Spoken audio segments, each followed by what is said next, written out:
Akan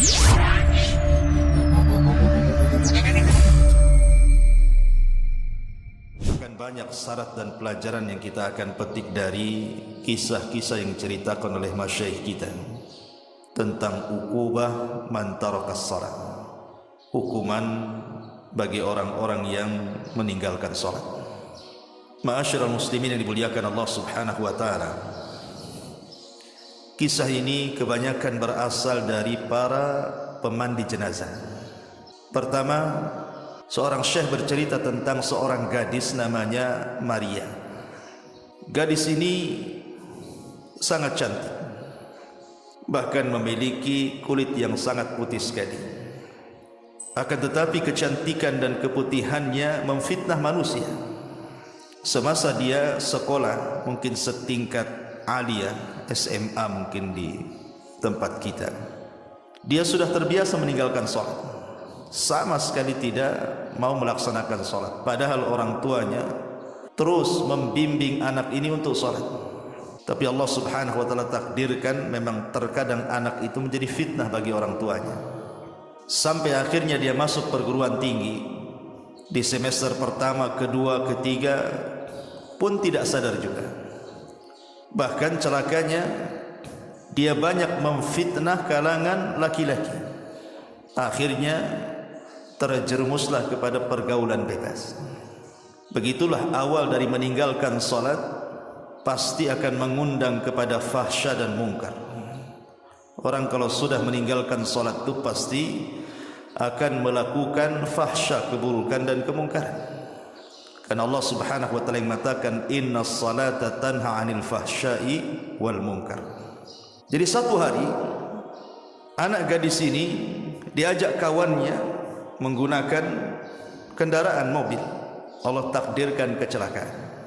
Lah kemudian setelah terjadi kecelakaan ini, kawannya selamat, tapi dia tidak selamat. Dia pun dibawa ke mustasfa, ke rumah sakit, dan subhanallah nyawanya tidak tertolong. Orang tuanya baru dihabari anaknya mengalami kecelakaan dan masuk rumah sakit itu setelah 2 hari koma. Akhirnya kemudian setelah tahu orang tuanya, datanglah kedua orang tuanya ke rumah sakit tersebut. Saat masih ada nazah, masih ada ruh, ibunya berusaha untuk membacakan Al-Quran, meruqyah dia. Boleh jadi dengan sebab itu bisa mengurangi kematiannya. Tetapi setiap kemudian orang tuanya meruqyah dia, maka badannya kejang-kejang, seolah-olah dia merasakan sakit yang tidak ada yang tahu kecuali Allah Subhanahu wa taala. Dan di akhir hayatnya dia pun tidak mengucapkan satu patah kata pun, padahal orang tuanya sudah berusaha mentalkinnya. Akhirnya meninggallah wanita ini, seorang wanita yang bernama Maria ini. Kemudian jenazahnya dibawa balik.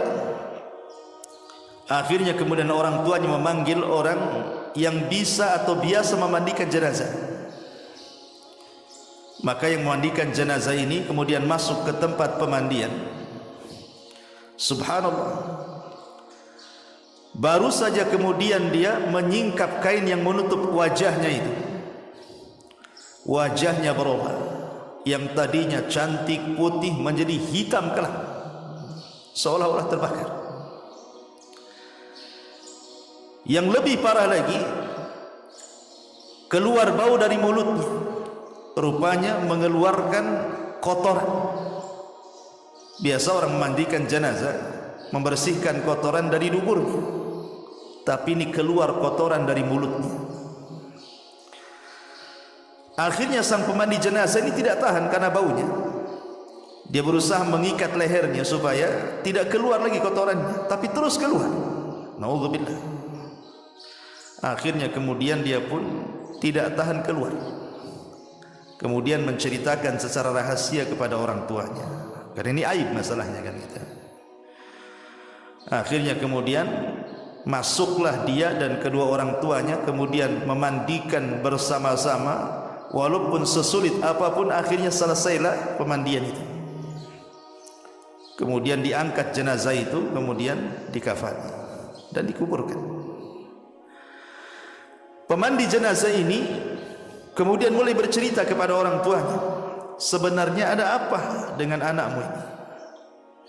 Kok bisa anak yang cantik, anak yang putih gitu kan, anak yang luar biasa di mata orang tuanya, saat kematiannya seperti itu? Barulah kemudian orang tuanya cerita bahwa anaknya itu la tusalli, tidak pernah salat. Anaknya itu tidak pernah salat. Bagaimana Allah Subhanahu wa taala mengazab wanita yang tidak salat ini di dunia sebelum akhirat. Dari sini menunjukkan bahwa pelajarannya adalah seputih apapun manusia, secantik apapun manusia, setampan apapun manusia, kalau tidak salat maka hitam hatinya.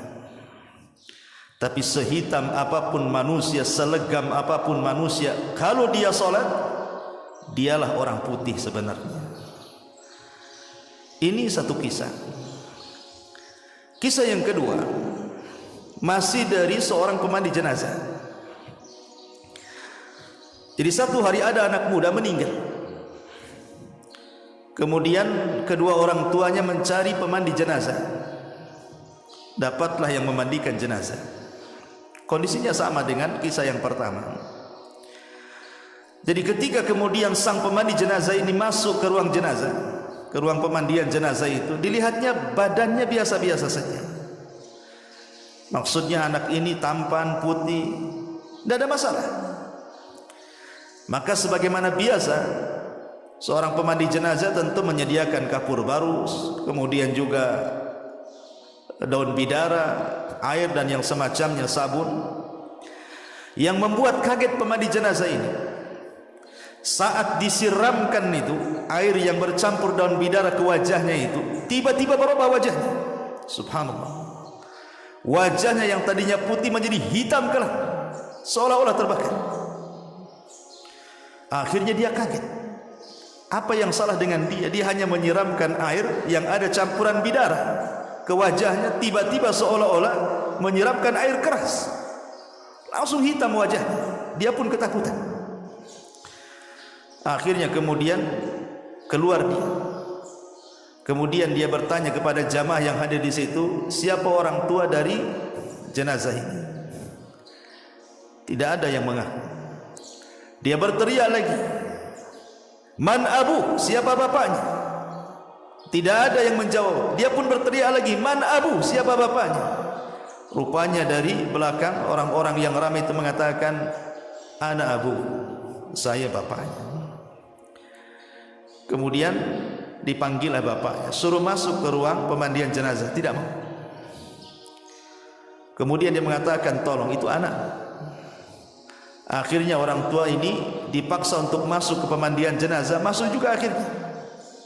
Kemudian dilihatnya anaknya yang tadinya putih, wajahnya menjadi hitam. Tiba-tiba ayahnya mengatakan apa? Allahu yal'anuka fid dunya wal akhirah. Allahu yal'anuka fid dunya wal akhirah. Allah sudah melaknat kamu di dunia dan di akhirat. Kata yang memandikan jenazah mengatakan, ya fulan, itu anakmu. Kenapa kau laknat dia? Itu anakmu itu. Masa anakmu kau laknat seperti itu? Maka ayahnya bercerita dan mengatakan, demi Allah, aku ini sayang dengan anak. Tetapi setiap aku suruh dia salat, dia tidak mau salat. Kupaksa dia salat, dia malah melawan kepada diriku. Allahu yal'anu fid dunya wal akhirah. Semoga Allah melaknat dia di dunia dan di akhirat. Maka yang mandikan jenazah terus mengatakan, jangan kau laknat dia, doakan kebaikan dia. Jangan seperti itu anakmu. Akhirnya dia baru sadar. Kemudian orang tua ini menangis.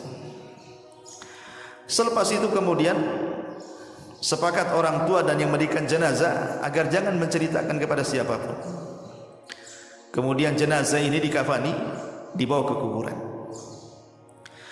Kemudian sampai di kuburan, yang masuk ke liang lahat ini saudaranya. Ketika sudah sampai di liang lahat, itu jasad itu ada di liang lahat. Di antara sunnah memasukkan jasad ke liang lahat adalah mengarahkan wajah ke kiblat. Itu di antara sunnah. Subhanallah. Ketika ini dia hendak mengarahkan wajahnya ke kiblat, ada gerakan di wajahnya. Kaget dia. Kok ada gerakan di wajahnya? Seolah-olah dia hidup, padahal dia mati. Rupanya setelah kemudian dilepas, wajahnya tiba-tiba berputar 180 derajat.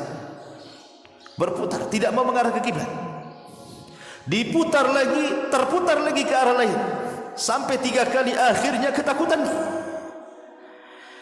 Kemudian dia pun naik ke atas kuburan. Dia mencoba mentelpon ahlul ilmi, ulama, meminta fatwa. Ini gimana nih? Wajahnya enggak menghadap kiblat, asih berbalik ke arah ke belakang kiblat gitu kan. Akhirnya para ulama yang ditelepon dia memberikan fatwa, sudah, kalau memang tidak bisa diarahkan, kuburlah seperti itu. Akhirnya dikubur seperti itu. Kemudian setelah dikubur seperti itu, kemudian ulama yang ditelepon ini oleh saudaranya ini bertanya, aku belum pernah ditanya fatwa soal jenazah yang seperti ini. Saya mau tanya baik-baik, kenapa dengan saudaramu itu? Kenapa seperti itu? Maka saudaranya mengatakan, demi Allah wahai Syekh, orang tua kami mengajari kami baik, mengajari kami sholat, menyuruh kami sholat, tapi saudaraku yang satu ini tidak mau sholat. Kata sang ulama, oh boleh jadi ketika dia benci kepada Allah, Allah benci kepada dia. Ketika wajahnya diarahkan ke kiblat, tidak mau mengarah ke kiblat, maknanya Allah benci dengan dia. Kemudian dia membacakan hadis, man ahabba liqa Allah ahabballahu liqa'ah, wa man kariha liqa Allah karihallahu liqa'ah. Siapa yang cinta berjumpa dengan Allah, ketika di dunia dia cinta berjumpa dengan Allah. Dengan cara apa? Salat. Karena salat itu perjumpaan kita dengan Allah, ikhwan. Makanya Allah mengatakan dalam Al-Quran itu, ketika Allah subhanahu wa ta'ala mengatakan tentang orang-orang yang melaksanakan salat, memang salat itu lakabiratun illa alal khashi'in. Siapa orang-orang khasyi' ini? Allah katakan alladzina yadhunnuna annahum mulaqu rabbihim, orang-orang yang mereka yakin dia sedang berjumpa dengan Allah. Jadi orang yang sedang salat itu hakikatnya sedang berjumpa, berdialog dengan Allah. Ketika dia tidak suka berjumpa dengan Allah dalam salatnya, maka Allah benci berjumpa dengan dia. Makanya susah wajahnya diarahkan ke kiblat. Ini kisah yang kedua, kisah tentang orang yang meninggalkan salat. Kisah yang ketiga, ada seorang yang bernama Karim dan Salim, kakak beradik itu, si Karim dan si Salim ini. Si Karim ini orangnya ahli maksiat, suka meninggalkan salat, banyak dosa dia lakukan, narkoba lah, macam-macam. Si Salim pula adiknya, orangnya baik, taat beribadah kepada Allah subhanahu wa ta'ala, tidak pernah meninggalkan salat, birrul walidain, dan luar biasa. Begitulah kadang-kadang dalam keluarga, ada yang baik, ada yang tidak baik. Itu ujian kan itu ya. Terkadang satu keturunan ayahnya baik, belum tentu anak-anaknya baik. Seperti si Karim dan si Salim ini. Lah akhirnya kemudian yang namanya si Salim ini adiknya, begitulah jiwa kalau sudah terbiasa baik, tentu melihat ketidakbaikan tidak akan suka. Itu fitrah itu, karena al-arwahu junudun mujannadah. Ruh itu biasanya tergabung dengan golongannya. Kalau dia orang baik, dia ingin kebaikan. Kalau dia orang jahat, pasti dia cenderung untuk melakukan kejahatan. Begitulah ruh. Jadi Salim ini tiap hari ngasih tahu si Karim, bapaknya, kakaknya, supaya sholat, meninggalkan narkoba, meninggalkan kejahatan, kezaliman, dan begitu seterusnya. Sampai pada waktunya Allah takdirkan si Karim ini kecelakaan juga, kemudian koma. Lah sang adik ini si Salim ini, karena dia orang soleh, Dia ingin mendoakan kebaikan untuk kakaknya karena kakaknya tahu tidak sholat. Maka ketika koma sudah hampir 1 minggu nih, si Salim ini datang ke rumah sakit. Dia sholat, dia berwudu, kemudian sholat 2 rakaat, kemudian berdoa kepada Allah, minta supaya sang kakak si Karim ini disembuhkan. Subhanallah, doanya orang saleh, mustajab. Akhirnya dengan pertolongan Allah Azza wa Jalla, Karim ini sembuh. Komanya, sadar dari komanya, kemudian sembuh. Setelah sembuh, subhanallah, terkadang ada orang-orang yang ditegur oleh Allah tidak sadar. Sebenarnya kalau dia paham kecelakaan itu kan Allah sedang menegur dia sebenarnya. Tapi ada orang-orang itu yang a'anzartahum am lam tunzirhum la yu'minun. Kau beri peringatan dia, kau tidak beri peringatan dia, tidak juga beriman. Ada orang-orang yang jenis kayak gini nih. Jadi setelah sembuh dari sakitnya si Karim ini, kemudian si Salim mengingatkan soal ujian dia. Harusnya kau sadar, kau ini sudah kecelakaan, mau koma, mau mati, sudah sembuh, tak mau juga sholat.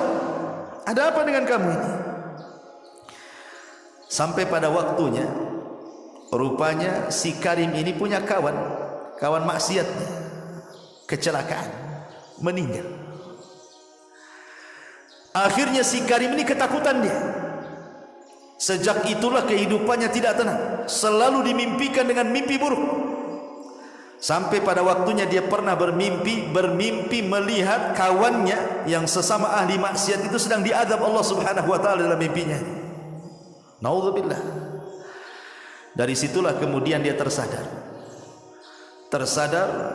Akhirnya dia minta maaf kepada adiknya si Salim. Sejak itu dia tidak pernah meninggalkan sholat. Alhamdulillah dapat hidayah. Ini kisah ketiga. Kisah keempat, kisah ini dikisahkan seorang imam masjid. Jadi kisahnya begini. Jadi ada di lingkungan situ, di masyarakat situ, ada orang baru datang. Kebetulan mungkin dia membeli rumah di situ. Celakanya tetangganya pula tak sholat. Cuman kadang dia kan tidak tahu, dia datang ke desa itu membeli rumah, dia kan tidak melihat tetangga, beli saja dia. Lah orang ini orang soleh yang membeli rumah ini, tetangganya pula narun muqadah, ya, yang suka nyala-nyalakan api kemaksiatan itu. Jadi ketika dia sholat ke masjid, imamnya kan heran karena orang baru kan. Kata imam, kau dari mana? Dia mengatakan, saya dari desa ini itu, saya ke sini beli rumah di sini. Kata imam, celaka engkau katanya. Kenapa aku celaka? Celaka, kau punya tetangga narun muqadah katanya. Kau punya tetangga narun muqadah, orang yang suka menyala-nyalakan api maksiat. Lah kenapa dengan dia emangnya? Ya fulan, tetanggamu itu tidak pernah sholat selamanya. Lihat, orang-orang sana itu kadang-kadang masalah-masalah seperti ini kan menjadi sebuah perbincangan gitu ya. Kalau kita punya tetangga nggak sholat, mana pedulian tuh. Sholat nggak sholat terserah dia lah kan gitu ya. Tapi di sana di Saudi masihlah peduli dengan orang-orang kayak gini. Jadi dia mengatakan, manusia di sini, maksudnya orang satu desa di sini, melaknat dia katanya. Karena dia tidak sholat. Belum lagi dia banyak melakukan kezaliman dan kemaksiatan. Itulah berawal dari tidak sholat, akhirnya melahirkan dosa-dosa yang lainnya. Tapi kemudian orang soleh ini yang baru datang beli rumah ini, dia mengatakan, boleh jadi Allah Subhanahu wa taala memberikan hidayah kepadanya. Pulang dia, karena baru 1 hari tinggal di situ. Ditengoknya tetangganya sedang duduk di depan rumahnya, di atabatil bab. Akhirnya dia pun mengucapkan salam, assalamualaikum katanya. Kata tetangganya, waalaikumsalam. Kemudian dia mengatakan, masya Allah, barakallahu fiik katanya. Dipujinya, demi Allah aku baru berkeliling desa di sini, semua manusia memujimu. Semua manusia memujimu katanya. Sampai imam masjid tidak menyebutkan kecuali kebaikan kepadamu wahai fulan katanya. Padahal sebaliknya. Akhirnya dia mengatakan, yang benar saja, iya, saya ini orang baru di sini. Saya baru keliling, saya ketemu orang-orang di masjid-masjid. Subhanallah, ketika saya bilang saya tinggal di sini bertetangga dengan kamu, semua manusia mengatakan kau ini orang baik, katanya. Subhanallah, kawan. Ngambil hati. Akhirnya dia mengatakan, karena engkau adalah tetanggaku yang baik, boleh jadi aku bisa jadi contoh engkau. Bagaimana kalau nanti malam kau makan di rumahku? Akhirnya kemudian dikasih hidangan yang enak nih orang baru, orang baik. Dikasih makan enak. Habis dikasih makan enak, kemudian besoknya dia belikan hadiah yang sangat mahal, dikasihkan ke tetangganya dan mengatakan, mudah-mudahan hadiah ini sebagai imbalan aku ingin menirumu. Ambil hadiah ini. Setelah orang ini dapat hadiah, dia pun merenung dalam rumahnya. Merenung serenung-renungnya gitu kan. Apa betul sih ini orang baik, katanya. Kenapa dia ngomong begitu? Sejak itulah ketika waktu subuh dia terbangun, melihat tetangga barunya ini ke masjid, dia ikut pula ke masjid. Kemudian dia pun sholat di saf pertama. Imam ini geleng-geleng kepala, karena selama masjid itu terbangun sampai hari itu, itulah sholat fajar pertama dia. Sholat fajar pertama dia. Ketika dia melirik kepada orang baru, senyum-senyum saja orang baru ini. Kata imam, ya fulan, kau apakan orang ini? Kau sihir dia? Dia tidak pernah melangkahkan kaki ke masjid. Macam mana dia bisa tegak di saf pertama pula kan itu? Ada apa dengan kamu, katanya? Kau apakan dia, katanya? Dia mengatakan, tidak ada apa-apa. Saya hanya berkunjung ke rumahnya, kemudian saya ajak makan di rumahku, ku kasih hadiah, hanya itu saja. Rupanya Allah berikan hidayah kepada dia. Satu masjid bertakbir, Allahu Akbar, katanya. Gara-gara orang ini, subhanallah. Ini kisah ikhwatu fiddin muliakan Allah Azza wa Jalla. Terlepas kisah ini nyata ataupun tidak nyata, saya mendengar dari YouTube gitu, para masyayikh menceritakan. Tapi yang jelas bahwa orang yang meninggalkan solat ini sangat bahaya sekali. Umar bin Khattab radhiyallahu anhu saat menjadi khalifah, dia banyak mengirim surat hampir ke semua wilayah kekuasaannya. Yang pertama Umar tulis adalah perhatian manusia tentang sholat. Umar ini pertama dia berkuasa, kemudian Islam berjaya di zamannya, kemudian menyebar Islam ke seantero daerah di mana-mana. Umar pertama kali menyurati daerah-daerah itu mengingatkan soal sholat. Kata Umar bin Khattab radhiyallahu an, ihfadhu as-salata fala tudayyi'uha. Jaga oleh kalian salat, jangan kalian lalaikan salat itu. Kalau kalian ingin berada dalam lindungan Allah Azza wa Jalla. Makanya saat Umar bin Khattab radhiyallahu an ditusuk saat salat subuh oleh seorang Majusi, Abu Lu'lu' al-Majusi. Kemudian Umar pun menghentikan solatnya karena pingsan pada rakaat pertama. Hendak ke rakaat kedua ditusuk saat jadi imam. Sampai-sampai dia mengira bahwa dia sedang digigit anjing. Dan dia mengatakan apa? Akalatni kalbun, akalatni kalbun. Anjing sedang menggigitku, padahal sedang ditusuk dari belakang beberapa tusukan oleh Abu Lu'lu' al-Majusi. Orang yang sangat dendam dengan Umar karena Umar membebaskan Persia. Akhirnya di rakaat kedua Umar kan tumbang tuh, yang menggantikan Abdurrahman ibn Auf. Kemudian Abu Lu'lu' ini dikejar, kemudian menyabetkan pisau yang ada di tangannya sampai 7 sahabat tumbang dan mati di tempat. Yang lainnya luka-luka. Kemudian dihadang Abdurrahman bin Auf, kemudian dia bunuh diri. Tapi Umar ini sempat diselamatkan.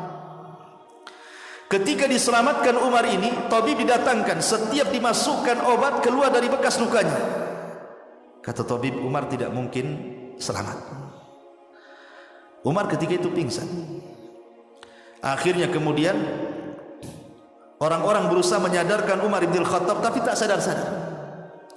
Ada orang yang paham kebiasaan Umar itu adalah salat, sehingga kemudian dibisikkan di telinganya dan mengatakan, ya Amirul Mukminin qad shalla, apakah kau telah salat? Subhanallah, hanya semata-mata diingatkan salat terbangun Umar tuh.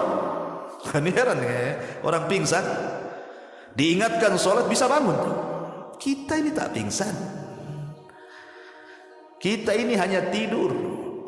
Kadang-kadang masjid musola itu bersaut-saut tuh. Kadang-kadang corong pula ke jendela dia. Tak juga bang. Oke lah tidur dia. Yang enggak tidur loh, yang hidup di jalan-jalan itu, suara azan lah saut-sautan sana sini pun sudah mati hatinya, tak tergerak juga.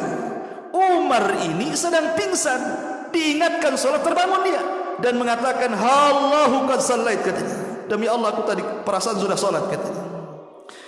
Ada seorang sahabat namanya Musawwar ibn Mahramah. Musawwar ibn Mahramah ini kemudian menceritakan tentang kisahnya. Maka Umar ketika mendengar bagaimana kisah dia tadi ditusuk di masjid, dibawa ke sini kemari, maka Umar bin Khattab radhiyallahu an kemudian mengatakan kepada Musawwar ibn Mahramah, la hadda fil Islam liman taraka shalah. Tidak ada bagian dalam Islam bagi orang yang meninggalkan salat. Artinya orang yang meninggalkan salat itu tidak layak dimandikan, tidak layak dikafankan, tidak layak disolatkan, tidak layak dikuburkan di kuburan kaum muslimin. Karena orang yang tidak solat itu kafir. Rasul yang mengatakan gitu, al-ahdu bainana wa bainahumus shalah faman tarakaha faqad kafar. Perbedaan kita dengan orang kafir itu di solat. Siapa yang meninggalkan solat, kafir dia. Makanya Syekhul Islam Ibn Taimiyah rahimahullahu ta'ala menukilkan ijma, konsensus ulama, kesepakatan ulama, man tarakas salata jumlatan faqad kafar ijma'an. Siapa yang meninggalkan solat secara jumlah, maknanya lebih banyak meninggalkan dibandingkan melakukan, kafir secara ijma' ulama. Tidak ada khilaf. Yang menjadi khilaf ulama tentang orang meninggalkan solat apakah dia kafir atau tidak itu yang meninggalkan sekali-kali. Dia solat tapi meninggalkan sekali-kali. Apakah orang yang meninggalkan sekali-kali ini kafir atau tidak? Disinilah terjadi khilaf ulama. Tapi orang yang meninggalkan solat lebih banyak dibandingkan yang melakukan, kata Ibnu Taimiyah, ijma', sepakat konsensus ulama, kafir, tidak ada khilaf ulama.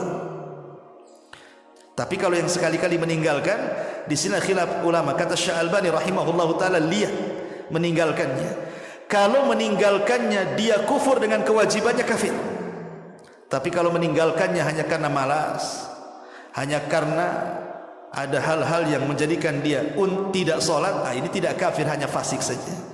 Walaupun sebagian ulama lebih besar atau jumhur lah mengatakan tetap kafir. Orang meninggalkan salat walaupun sekali dua kali, dia harus syahadat lagi. Kenapa? Karena tidak ada satu dosa di mata para sahabat kalau meninggalkan bisa kufur kecuali salat. Tidak ada satu dosa yang kalau ditinggalkan bisa kufur di mata para sahabat kecuali salat. Artinya yang meninggalkan sekali-kali saja dikhilafkan tuh, apakah dia kafir atau tidak, kan? Bagaimana orang yang meninggalkan solat secara jumlah, apalagi secara keseluruhan tidak solat sama sekali. Ingat satu kisah yang pernah saya kisahkan waktu khutbah Jumat. Ketika ada seorang ibu menceritakan soal anaknya, kan? Anaknya dari kecil sampai remaja sampai dewasa tidak pernah senang hidupnya. Ada saja masalah. Entah masalah di pekerjaannya, entah masalah di kesehatannya, entah masalah di perjodohannya. Pokoknya banyak masalah. Sampai akhirnya anaknya terbaring, kaku, kena stroke, tidak bisa apapun. Sehingga ibunya, namanya ibu kasihan dengan anaknya, berusaha meminta fatwa kepada ulama dan mengatakan, ya Syekh, ada apa dengan anak saya? Apakah anak saya tersihir dari kecil sehingga hidupnya saya lihat tidak pernah senang? Apakah anakku masyhur disihir?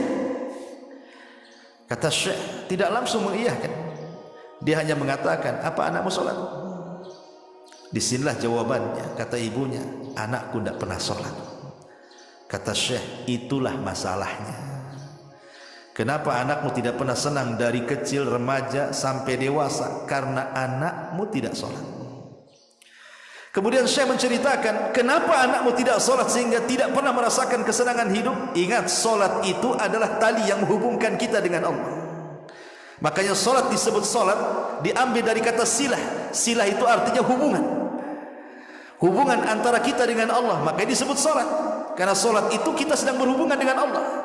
Ketika tali penghubung kita dengan Allah terputus, artinya terputus juga perlindungan Allah dengan hambanya. Ketika perlindungan Allah terputus dengan hambanya, maka Allah akan menjauh darinya, tidak akan memberikan pertolongan kepadanya, tidak akan melindungi dia, dan Allah akan banyak menimpakan musibah kepadanya.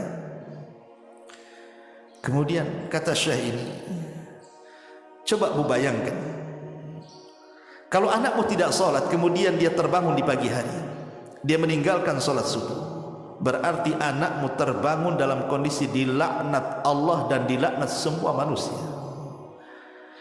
Kemudian duhur tidak sholat, dilaknat lagi siangnya. Kemudian asar tidak sholat, dilaknat lagi sorenya. Kemudian maghrib tidak sholat, dilaknat lagi maghribnya. Kemudian isya pula tidak sholat, dilaknat pula dia malamnya. Mulai dari terbangun dilaknat sampai dia tidur dilaknat. Macam mana anakmu akan mendapatkan rahmat, sementara dia dilaknat 5 kali sehari oleh Allah Azza wa Jalla? Kalau ingin anakmu mendapatkan rahmat Allah, kasih sayang Allah, diberikan kesenangan dan ketenangan, suruh dia sholat. Itu jawaban Syekh. Subhanallah. Maka dari sini saya nasihatkan siapapun yang sampai hari ini meninggalkan sholat, ingat bahwa Allah Subhanahu wa ta'ala ketika berkisah ataupun bicara soal sholat di dalam Al-Quranul Karim, sholat itu sebuah kewajiban yang diwajibkan secara mutlak, beda dengan ibadah yang lain. Dia tidak bisa ditinggalkan dalam kondisi apapun. Dalam kondisi perang sekalipun tidak bisa ditinggalkan. Makanya ada istilah sholat khauf. Sampai-sampai Rasul mengatakan, kalau engkau bisa sholat berdiri, berdiri. Tidak bisa sholat berdiri, duduk. Tidak bisa sholat duduk berbaring. Sampai Syekh Ibn Utsaimin rahimahullah ta'ala mengatakan, sampai pun dia terbaring tidak bisa bergerak, kalau akalnya masih sadar, diingatkan masih dia menangkap ingatan dia, maka dia wajib sholat. Dengan cara apa? Membayangkan. Kecuali kalau akalnya sudah hilang, nggak cerita, nggak apa, nggak ada cerita lagi.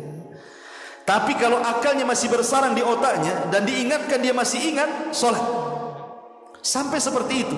Karena sholat itu kewajiban mutlak masalahnya, tidak bisa ditinggalkan dalam kondisi apapun.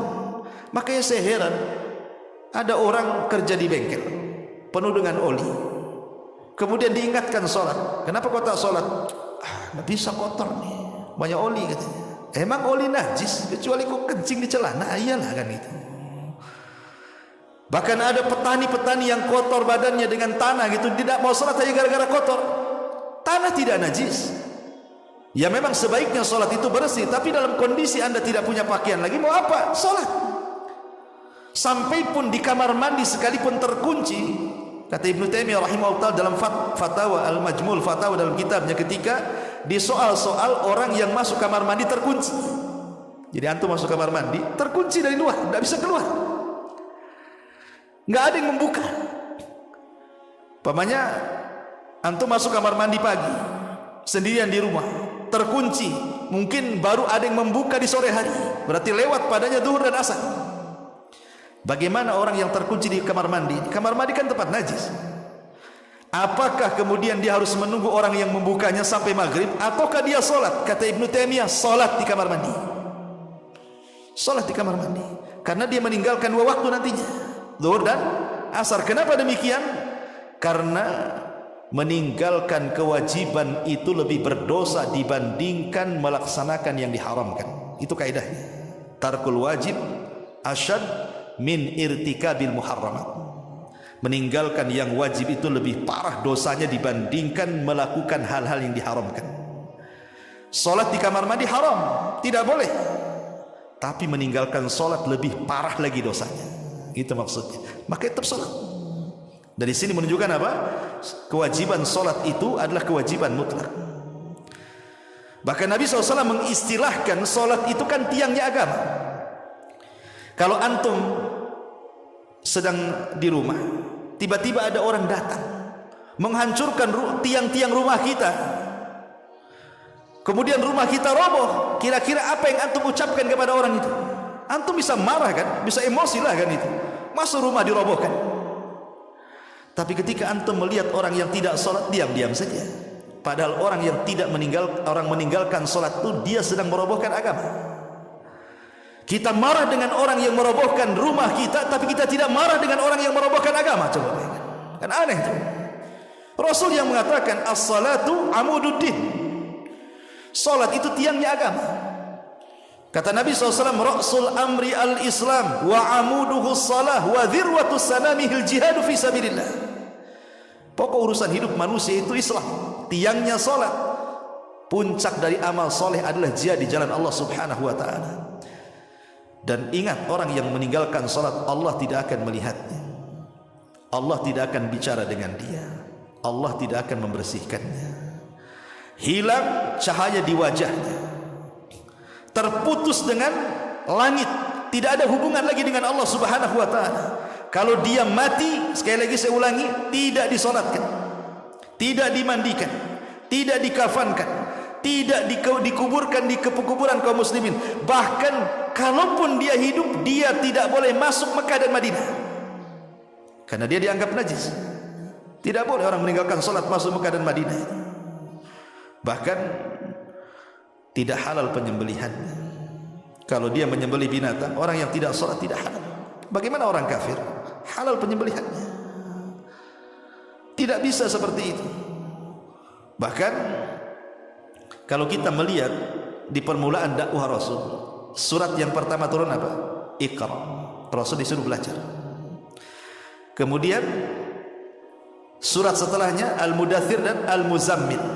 Muzammil itu perintah salat, walaupun salat sunnah. Kemudian setelah itu turun surah Al-Fatihah. Lah dari sini menunjukkan bahwa kalau kita perhatikan dari surat-surat yang awal-awal turun saja, itu tekanannya kemana? Ke salat. Ya, karena turun surah Iqra, kemudian Mudaththir, kemudian Muzammil, kemudian surah Al-Fatihah turun. Karena dalam salat itu kan tidak bisa seseorang itu sah kecuali membaca surah Al-Fatihah. Kalau surat-surat yang lain itu boleh dibaca, boleh tidak, sunnah hukumnya. Tapi Fatihah tidak bisa ditinggalkan. Makanya kenapa kemudian permasalahan salat ini permasalahan yang serius dalam Islam? Karena dialah yang menjadikan kejayaan Islam itu sendiri. Ingat Imam Mahdi kelak di akhir zaman, dalam hadis yang panjang sekali soal turunnya Isa bin Maryam. Ketika pasukan Dajjal itu mengepung pasukan Imam Mahdi di Bukit Tursina, pasukan Imam Mahdi dan kaum muslimin tidak sanggup melawan Dajjal, sehingga kepala kerbau lebih berharga dibandingkan uang dinar dan dirham, karena mereka kelaparan masalahnya. Sampai akhirnya pasukan Al-Mahdi mengatakan kepada Imam Mahdi, kalau kita tetap bertahan di bukit ini, kita akan mati sia-sia. Sebaiknya kita bertempur, hidup mulia atau mati syahid. Akhirnya mereka sepakat, menang kalah besok turun. Ketika di waktu subuh adzan dikumandangkan, tiba-tiba langit gelap. Kemudian dari langit ada cahaya, rupanya Isa bin Maryam turun di api dua malaikat. Kemudian menemui kaum muslimin yang ada di bukit Tur. Ketika itu qomat mulai dikumandangkan. Kemudian Imam Mahdi mengatakan, taqaddam ya ruhallah, silahkan kau yang jadi imam wahai Isa. Tapi Isa menolaknya dan mengatakan, setiap kaum ada imamnya, kau saja. Akhirnya Imam Mahdi yang menjadi imam. Kemudian Nabi Isa menjadi makmum di belakang Al-Mahdi, salat fajar. Kemudian setelah itu, setelah selesai salat, Isa mengusap semua wajah pasukan kaum muslimin di bawah kepemimpinan Al-Mahdi dan menyebutkan tempat tertinggi di sorga. Bukan mereka akan masuk sorga, tapi menyebutkan tempat tertinggi di sorga. Maka berbahagialah orang-orang yang diusap Isa bin Maryam kala itu. Maka setelah itu mereka turun gunung, kemudian menghancurkan tentara Dajjal, dan Dajjal mati di tangan Isa bin Maryam. Syahidnya apa di sini? Kemenangan peperangan Al-Mahdi dan juga Isa melawan Dajjal dilakukan setelah salat fajar. Syahid di sini. Makanya ada seorang jenderal Israel dimuat dalam majalah. Dia mengatakan kalau seandainya salat subuh di Palestina itu sebanyak salat Jumat, kalau setiap masjid di Palestina salat subuhnya sebanyak salat Jumat, Israel akan tumbang dengan sendiri, karena kekuatan ada di situ. Artinya Kalau kita cerita tentang kekuatan-kekuatan Islam, Islam harus jaya, Islam harus kuat. Kalau masjidnya kosong, menghayal Anda. Kekuatan itu ada di masjid. Makanya kata ulama mengatakan, kalau seandainya manusia itu bisa mereka merekatkan kekuatan dalam masjid, itulah kekuatan yang hakiki umat Islam itu. Karena mereka sedang menyambung hubungan mereka dengan Allah. Disitulah Allah memberikan pertolongannya. Jadi salat ini perkara yang sangat penting sekali. Jadi saya nasihatkan kepada siapapun yang mendirikan salat, bertobatlah kepada Allah Subhanahu wa taala, karena hukumannya di dunia ada sendiri, di kuburan ada sendiri, di padang mahsyar ada sendiri, bahkan di neraka disediakan satu neraka yang disebut dengan sakor. Masalakakum fi sakor. Kenapa kalian bisa masuk neraka sakor katanya? Apa jawaban penduduk neraka sakor? Qalu lam naku minal musallin. Karena kami tidak salat. Bahkan suatu hari Nabi SAW pernah diperlihatkan satu azab kubur yang mengerikan. Dilihatnya Nabi SAW ada orang yang ditelentangkan. Dia sedang terlentang tuh satu orang. Kemudian di sampingnya ada orang berdiri membawa batu. Kemudian batu itu dibenturkan di kepalanya sampai hancur. Kemudian orang yang membentur batu ini pergi mencari batu lain. Setelah dapat batu lain, datang lagi, kepalanya sudah balik lagi semula. Dibenturkan lagi, cari lagi batu, datang lagi, bentuknya menjadi semula lagi. Subhanallah, kullama nadijat juluduhum badalnahum juludan ghairaha liyadhuqul adab. Setiap dihancurkan kepala mereka, Allah ganti dengan kepala baru. Setiap dihancurkan, Allah ganti dengan kepala baru, sampai merasakan azab Allah. Nabi SAW sampai heran, bertanya kepada Jibril, "Mahadha?" Ada apa dengan orang ini? Maka Jibril memberitahu Nabi SAW, orang ini adalah man nama an salatil maktubah. Dia orang yang tidur saat datang salat wajib. Setiap datang salat wajib malah tidur. Datang duhur tidur, datang asar tidur, datang maghrib tidur, datang isya tidur. Subhanallah. Ini hukumannya, ini di kuburan ya. Kalau di dunia jelas. Pasti saya pastikan orang yang tidak pernah salat hidupnya akan kacau dan tidak akan tenang. Kenapa? Karena Aisyah menceritakan, kana Nabi sallallahu alaihi wasallam idza hajabahul amru fazi'a ila salat. Nabi itu kalau ada kesulitan yang tidak bisa keluar dari situ. Nabi juga manusia, pasti ada kesulitan kan itu. Aisyah radhiyallahu mengatakan Nabi itu kalau ditimpa kesulitan yang sangat menyulitkan bagi dia, dia langsung salat. Jadi untuk memecahkan kesulitan itu adalah salat. Ya, salat itulah yang kelak akan mengurai masalah. Makanya ketika Nabi Ibrahim alaihi salatu wassalam ditangkap istrinya oleh raja zalim, raja Fir'aun Mesir, dan hendak kemudian digagahi kehormatannya, Ibrahim salat. Dia munajat kepada Allah untuk diselamatkan istrinya. Akhirnya istri diselamatkan. Makanya kata para ulama mengatakan bahwa puncak daripada setiap kebingungan, puncak dari setiap permasalahan dunia, karena Anda tidak salat. Karena Anda tidak salat. Sampai seorang syekh bercerita, ada pengusaha kaya raya sakaya-kayanya, kaya raya ya. Tapi kekayaannya tidak bisa menenangkan hatinya. Banyak masalah, masalah anaknya, masalah istrinya, masalah kesehatannya, masalah perusahaan. Padahal kaya, hidupnya tidak pernah tenang. Jadi dia punya karyawan orang kulit hitam. Karyawan ini orang kulit hitam, gajinya paling rendah sendiri di perusahaannya. Di antara staf-stafnya dialah yang paling rendah sendiri penghasilannya, gajinya itu. Tapi dia pandang, dia pula yang paling enjoy kerjanya. Nggak ada beban, nggak ada keluhan, nggak ada apa-apa. Jadi pemilik perusahaan ini heran, memanggil orang berkulit hitam ini.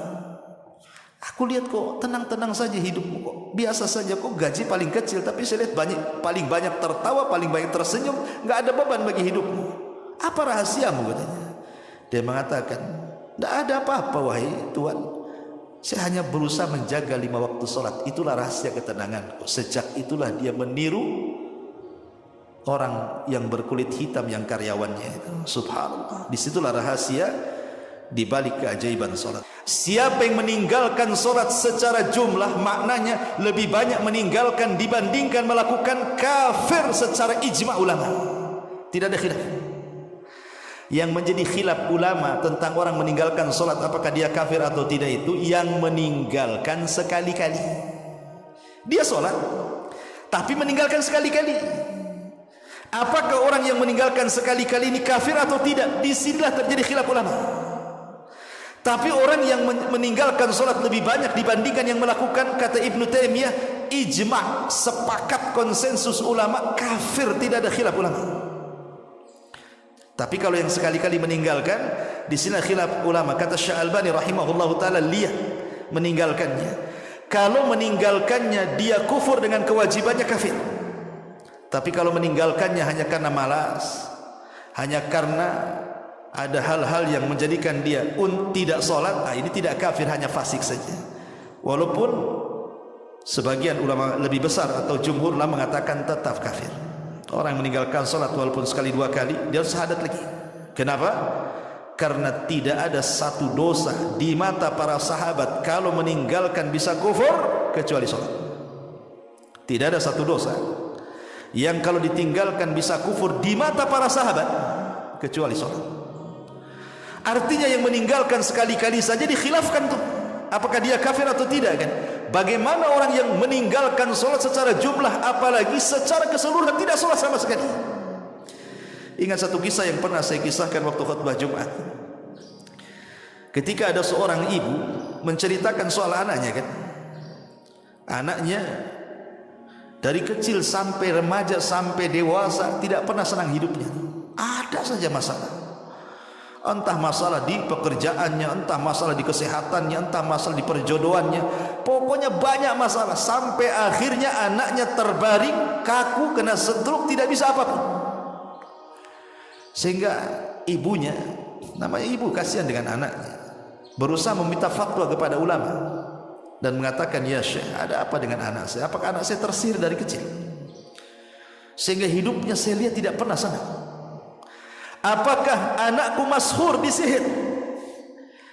Kata Syekh tidak langsung mengiyakan, dia hanya mengatakan, apa anakmu sholat?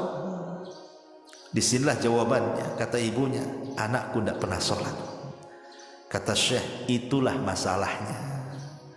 Kenapa anakmu tidak pernah senang dari kecil, remaja sampai dewasa? Karena anakmu tidak sholat. Kemudian Syekh menceritakan, kenapa anakmu tidak sholat sehingga tidak pernah merasakan kesenangan hidup? Ingat, sholat itu adalah tali yang menghubungkan kita dengan Allah. Makanya sholat disebut sholat, diambil dari kata silah. Silah itu artinya hubungan, hubungan antara kita dengan Allah. Makanya disebut sholat, karena sholat itu kita sedang berhubungan dengan Allah. Ketika tali penghubung kita dengan Allah terputus, artinya terputus juga perlindungan Allah dengan hambanya. Ketika perlindungan Allah terputus dengan hambanya, maka Allah akan menjauh darinya, tidak akan memberikan pertolongan kepadanya, tidak akan melindungi dia, dan Allah akan banyak menimpakan musibah kepadanya. Kemudian kata Syekh ini, coba bu bayangkan, kalau anakmu tidak sholat, kemudian dia terbangun di pagi hari, dia meninggalkan sholat subuh, berarti anakmu terbangun dalam kondisi dilaknat Allah dan dilaknat semua manusia. Kemudian duhur tidak sholat, dilaknat lagi siangnya. Kemudian asar tidak sholat, dilaknat lagi sorenya.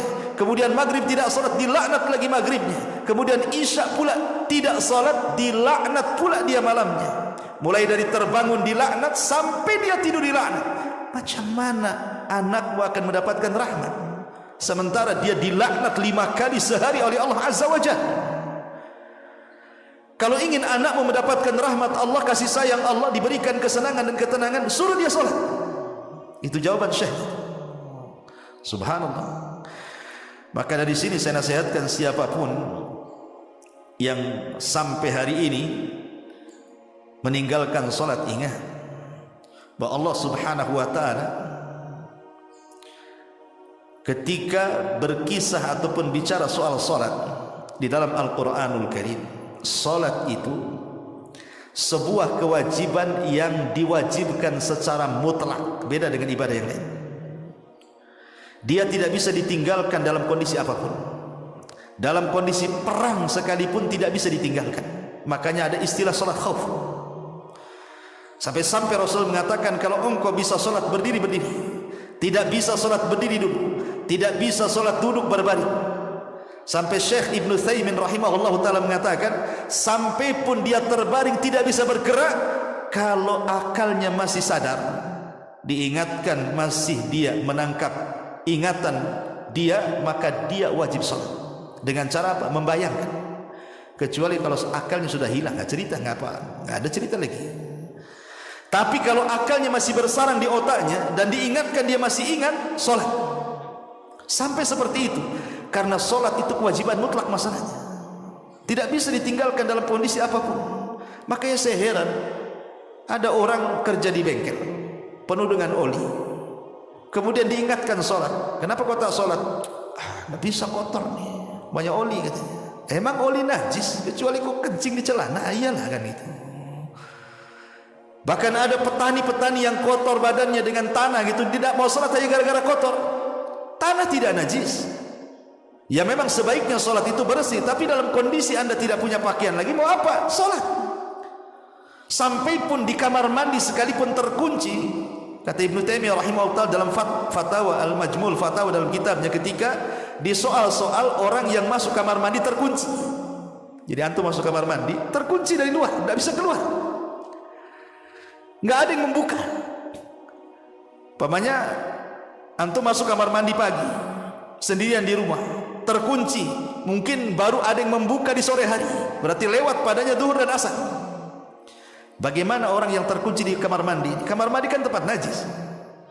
Apakah kemudian dia harus menunggu orang yang membukanya sampai maghrib, ataukah dia sholat? Kata Ibnu Taimiyah, sholat di kamar mandi. Sholat di kamar mandi, karena dia meninggalkan dua waktu nantinya, zuhur dan asar. Kenapa demikian? Karena meninggalkan kewajiban itu lebih berdosa dibandingkan melaksanakan yang diharamkan. Itu kaidahnya. Tarkul wajib asyad min irtikabil muharramat. Meninggalkan yang wajib itu lebih parah dosanya dibandingkan melakukan hal-hal yang diharamkan. Salat di kamar mandi haram, tidak boleh. Tapi meninggalkan salat lebih parah lagi dosanya. Itu maksudnya. Maka tetap salat. Dari sini menunjukkan apa? Kewajiban salat itu adalah kewajiban mutlak. Bahkan Nabi SAW mengistilahkan salat itu kan tiangnya agama. Kalau antum sedang di rumah, tiba-tiba ada orang datang menghancurkan tiang-tiang rumah kita, kemudian rumah kita roboh, kira-kira apa yang antum ucapkan kepada orang itu? Antum bisa marah kan, bisa emosi lah kan itu. Masa rumah dirobohkan? Tapi ketika antum melihat orang yang tidak sholat, diam-diam saja. Padahal orang yang tidak meninggalkan sholat itu dia sedang merobohkan agama. Kita marah dengan orang yang merobohkan rumah kita, tapi kita tidak marah dengan orang yang merobohkan agama. Coba bayangkan, kan aneh itu. Rasul yang mengatakan as-salatu amududdin, salat itu tiangnya agama. Kata Nabi SAW, ra'sul amri al-islam wa amuduhu salah wa dhirwatu sanamihil jihadu fi sabilillah. Pokok urusan hidup manusia itu Islam, tiangnya salat. Puncak dari amal soleh adalah jihad di jalan Allah Subhanahu wa ta'ala. Dan ingat, orang yang meninggalkan salat, Allah tidak akan melihatnya, Allah tidak akan bicara dengan dia, Allah tidak akan membersihkannya. Hilang cahaya di wajahnya, terputus dengan langit, tidak ada hubungan lagi dengan Allah Subhanahu wa ta'ala. Kalau dia mati, sekali lagi saya ulangi, tidak disolatkan, tidak dimandikan, tidak dikafankan, tidak dikuburkan di kuburan kaum muslimin. Bahkan kalaupun dia hidup, dia tidak boleh masuk Mekah dan Madinah, karena dia dianggap najis. Tidak boleh orang meninggalkan salat masuk Mekah dan Madinah. Bahkan tidak halal penyembelihannya. Kalau dia menyembelih binatang, orang yang tidak salat tidak halal. Bagaimana orang kafir? Halal penyembelihannya. Tidak bisa seperti itu. Bahkan kalau kita melihat di permulaan dakwah Rasul, surat yang pertama turun apa? Iqra. Rasul disuruh belajar. Kemudian surat setelahnya Al-Mudaththir dan Al-Muzammil. Muzammil itu perintah salat, walaupun salat sunnah. Kemudian setelah itu turun surah Al-Fatihah. Lah dari sini menunjukkan bahwa Kalau kita perhatikan dari surat-surat yang awal-awal turun saja, itu tekanannya kemana? Ke sholat. Ya, karena turun surah Iqra, kemudian Mudaththir, kemudian Muzammil, kemudian surah Al-Fatihah turun. Karena dalam sholat itu kan tidak bisa seseorang itu sah kecuali membaca surah Al-Fatihah. Kalau surat-surat yang lain itu boleh dibaca, boleh tidak, sunnah hukumnya. Tapi Fatihah tidak bisa ditinggalkan. Makanya kenapa kemudian permasalahan sholat ini permasalahan yang serius dalam Islam?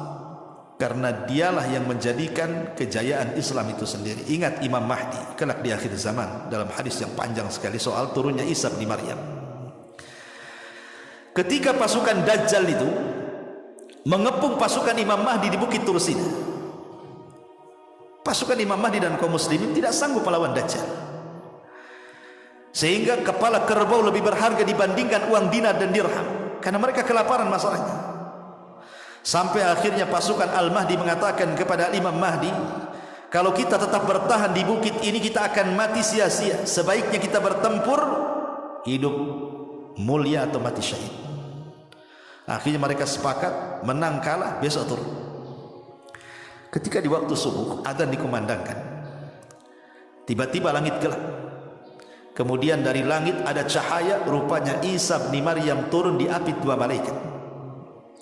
Kemudian menemui kaum muslimin yang ada di bukit Tur. Ketika itu qomat mulai dikumandangkan. Kemudian Imam Mahdi mengatakan, taqaddam ya ruhallah, silahkan kau yang jadi imam wahai Isa. Tapi Isa menolaknya dan mengatakan, setiap kaum ada imamnya, kau saja. Akhirnya Imam Mahdi yang menjadi imam. Kemudian Nabi Isa menjadi makmum di belakang Al-Mahdi, salat fajar. Kemudian setelah itu, setelah selesai salat, Isa mengusap semua wajah pasukan kaum muslimin di bawah kepemimpinan Al-Mahdi dan menyebutkan tempat tertinggi di sorga. Bukan mereka akan masuk sorga, tapi menyebutkan tempat tertinggi di sorga. Maka berbahagialah orang-orang yang diusap Isa bin Maryam kala itu.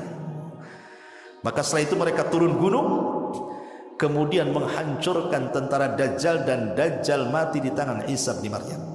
Syahidnya apa di sini? Kemenangan peperangan Al-Mahdi dan juga Isa melawan Dajjal dilakukan setelah salat fajar. Syahid di sini. Makanya ada seorang jenderal Israel dimuat dalam majalah. Dia mengatakan kalau seandainya salat subuh di Palestina itu sebanyak salat Jumat, kalau setiap masjid di Palestina salat subuhnya sebanyak salat Jumat, Israel akan tumbang dengan sendiri, karena kekuatan ada di situ. Artinya kalau kita cerita tentang kekuatan-kekuatan Islam, Islam harus jaya, Islam harus kuat. Kalau masjidnya kosong, menghayal Anda. Kekuatan itu ada di masjid. Makanya kata ulama mengatakan, kalau seandainya manusia itu bisa mereka merekatkan kekuatan dalam masjid, itulah kekuatan yang hakiki umat Islam itu. Karena mereka sedang menyambung hubungan mereka dengan Allah. Disitulah Allah memberikan pertolongannya. Jadi salat ini perkara yang sangat penting sekali. Jadi saya nasihatkan kepada siapapun yang mendirikan salat, bertobatlah kepada Allah Subhanahu wa taala, karena hukumannya di dunia ada sendiri, di kuburan ada sendiri, di padang mahsyar ada sendiri. Bahkan di neraka disediakan satu neraka yang disebut dengan sakor. Masalakakum fi sakor. Kenapa kalian bisa masuk neraka sakor katanya? Apa jawaban penduduk neraka sakor? Qalu lam naku minal musallin. Karena kami tidak salat. Bahkan suatu hari Nabi SAW pernah diperlihatkan satu azab kubur yang mengerikan. Dilihatnya Nabi SAW ada orang yang ditelentangkan. Dia sedang terlentang tuh satu orang. Kemudian di sampingnya ada orang berdiri membawa batu. Kemudian batu itu dibenturkan di kepalanya sampai hancur. Kemudian orang yang membentur batu ini pergi mencari batu lain. Setelah dapat batu lain, datang lagi, kepalanya sudah balik lagi semula. Dibenturkan lagi, cari lagi batu, datang lagi, bentuknya menjadi semula lagi. Subhanallah, kullama nadijat juluduhum badalnahum juludan ghairaha liyadhuqul adab. Setiap dihancurkan kepala mereka, Allah ganti dengan kepala baru. Setiap dihancurkan, Allah ganti dengan kepala baru, sampai merasakan azab Allah. Nabi SAW sampai heran. bertanya kepada Jibril, "Mahadha?" Ada apa dengan orang ini? Maka Jibril memberitahu Nabi SAW, orang ini adalah man nama an salatil maktubah. Dia orang yang tidur saat datang solat wajib. Setiap datang solat wajib malah tidur. Datang duhur tidur, datang asar tidur, datang maghrib tidur, datang isya tidur. Subhanallah. Ini hukumannya, ini di kuburan ya. Kalau di dunia jelas, pasti saya pastikan orang yang tidak pernah solat hidupnya akan kacau dan tidak akan tenang. Kenapa? Karena Aisyah menceritakan, karena Nabi sallallahu alaihi wasallam idza hajabahul amru fazi'a ila salat. Nabi itu kalau ada kesulitan yang tidak bisa keluar dari situ. Nabi juga manusia, pasti ada kesulitan kan itu. Aisyah radhiyallahu mengatakan Nabi itu kalau ditimpa kesulitan yang sangat menyulitkan bagi dia, dia langsung salat. Jadi untuk memecahkan kesulitan itu adalah salat. Ya, salat itulah yang kelak akan mengurai masalah. Makanya ketika Nabi Ibrahim alaihi salatu wassalam ditangkap istrinya oleh raja zalim, raja Fir'aun Mesir, dan hendak kemudian digagahi kehormatannya, Ibrahim salat. Dia munajat kepada Allah untuk diselamatkan istrinya. Akhirnya istri diselamatkan. Makanya kata para ulama mengatakan bahwa puncak daripada setiap kebingungan, puncak dari setiap permasalahan dunia, karena Anda tidak salat. Karena Anda tidak salat. Sampai seorang syekh bercerita, ada pengusaha kaya raya sakaya-kayanya, kaya raya ya. Tapi kekayaannya tidak bisa menenangkan hatinya. Banyak masalah, masalah anaknya, masalah istrinya, masalah kesehatannya, masalah perusahaan. Padahal kaya, hidupnya tidak pernah tenang. Jadi dia punya karyawan orang kulit hitam. Karyawan ini orang kulit hitam, gajinya paling rendah sendiri di perusahaannya. Di antara staf-stafnya dialah yang paling rendah sendiri penghasilannya, gajinya itu. Tapi dia pandang, dia pula yang paling enjoy kerjanya. Nggak ada beban, nggak ada keluhan, nggak ada apa-apa. Jadi pemilik perusahaan ini heran, memanggil orang berkulit hitam ini. Aku lihat kok tenang-tenang saja hidupmu, kok biasa saja, kok gaji paling kecil, tapi saya lihat paling banyak tertawa, paling banyak tersenyum, nggak ada beban bagi hidupmu. Apa rahasiamu katanya? Dia mengatakan, tidak ada apa-apa wahai Tuhan. Saya hanya berusaha menjaga 5 waktu sholat. Itulah rahasia ketenanganku. Sejak itulah dia meniru orang yang berkulit hitam yang karyawannya itu. Subhanallah. Disitulah rahasia di balik keajaiban sholat.